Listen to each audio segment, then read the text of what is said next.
nga ako ng gamit dahil aalis kami. 30 minutes na nga ako naghahanap at wala pa ding mapili. Kaya eto, inayos ko na muna ang mga ibang gamit. Every time nga na may overnight kaming lakad, gamit na gamit sa amin itong mga travel organizer bags. Sobrang daling hanapin at kunin ng mga gamit.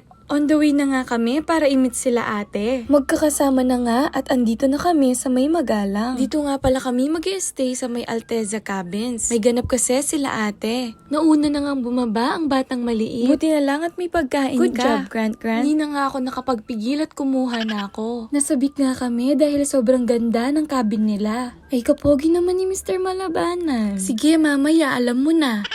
Wala kang ibang masasabi sa place kung hindi wow. Kasi grabe, sobrang nakaka-relax. Makikita nyo din nga pala dito ang Mount Arayat. Umalis nga kami saglit para magpunta dito sa may Cafe Uno. Grabe talaga mga mi, sobrang sarap ng food nila dito. Lalong-lalo na yung alige pasta. Cafe Uno located at Magalang, Pampanga, itry nyo na. Nakabalik na nga kami dito sa may Alteza. Tignan nyo naman si Grant. Pinaikot-ikot niya yung lock ng glass door. Sobrang busy nga nila sa loob, kaya dito muna kami sa labas. Syempre mga mi, lubos-lubusin na natin ang pag-aura.